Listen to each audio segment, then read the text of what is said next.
नमस्कार शेतकरी मित्रांनो, सोयाबीनचे अनुदान आणि कापसाचे अनुदान याची बरेच शेतकरी वाट पाहत आहेत। मात्र आता याची तारीख ठरलेली आहे। आता हे अनुदान का मिळणार आहे तर मागच्या वर्षी एक तर पाऊस कमी झाला होता, त्या पावसामुळे शेतकऱ्याचं नुकसान झालं।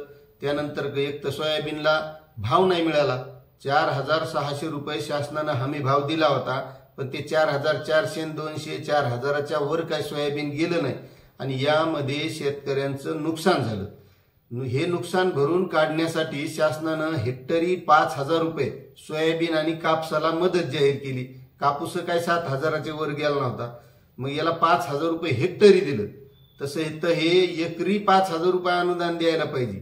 मी तर म्हणतो क्विंटललाच द्यायला पाहिजे, कारण सोयाबीन जरी 6892 रुपये यावर्षी भाव दिला असला तरी बी सोयाबीन पुरत नाही, कारण 4500 ते 5000 रुपये एका बॅगला काढायलाच लागायले आणि त्या माध्यमातून जर एवढा खर्च असेल तर मग सोयाबीनचा जो काय आता हमी भाव दिलेला आहे हे तो पुरतच नाही।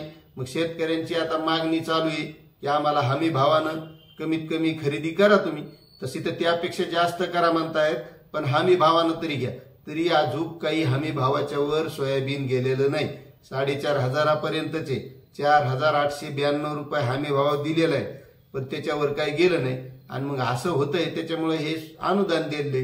बरे अनुदान बी आता जवळपास महिना दीड 2 महिने झाले की हे कागदपत्र जमा करा, ते संमतीपत्र करा, ती ह्या कृषी सहाय्यकाकडे द्या, मग त्याच्या यादीत नाव आलं का पहा, ह्या भानगडीतच एवढे दिवस गेले। पण आता शेतकऱ्यांच्या खात्यात येण्यासाठी तारीख ठरलेली आहे मित्रांनो, आणि हे जवळपास 42 लाख शेतकऱ्यांच्या खात्यात 5000 रुपये अनुदान येणार आहे। आता अनुदान कोणत्या शेतकऱ्यांना, ज्यांचे कागदपत्र हे ते सगळं बरोबर दिलेलं आहे अशा 42 लाख शेतकऱ्यांच्या खात्यात येणार आहे।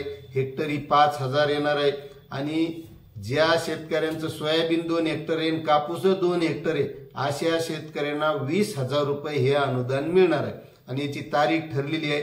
मुंबईमध्ये शेतकऱ्यांना पुरस्काराचा एक कार्यक्रम होणार आहे, त्या कार्यक्रमामध्ये याचं वितरण केलं जाणार आहे आणि 29 सप्टेंबर रोजी हे अनुदान जे पात्र शेतकरी आहेत अशा शेतकऱ्यांच्या खात्यामध्ये येणार आहे।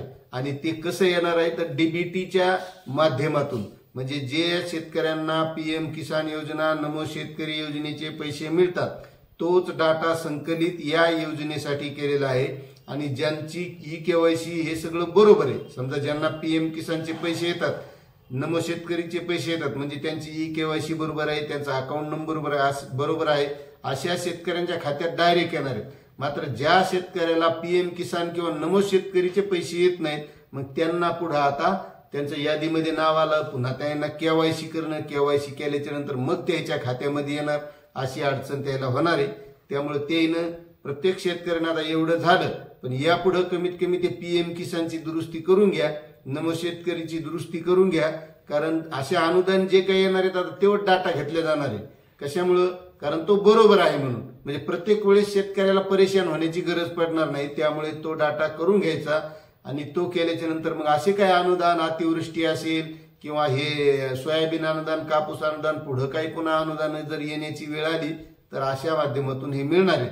आणि आता ज्याचं पूर्ण बरोबर आहे अशा शेतकऱ्यांच्या खात्यात अनुदान हे 29 सप्टेंबर रोजी मुंबईच्या त्या शेतकरी पुरस्कार सोहळा जो कार्यक्रम आहे त्या कार्यक्रमातून वितरित केलं जाणार आहे। त्यामुळे आपल्या जे काही पात्र शेतकरी आहेत त्या शेतकऱ्यांना हे 5000 रुपये अनुदान मिळणार आहे, अशी ही माहिती होती। आपल्याला माहिती कशी वाटली नक्कीच कमेंट करून कळवा। चॅनलवर नवीन असाल तर सबस्क्राईब करा, लाईक करा आणि इतरही शेतकऱ्यांना शेअर करा। भेटूया अशात नवीन माहितीसह नवीन व्हिडिओमध्ये। तोपर्यंत जय हिंद, जय महाराष्ट्र, जय किसान।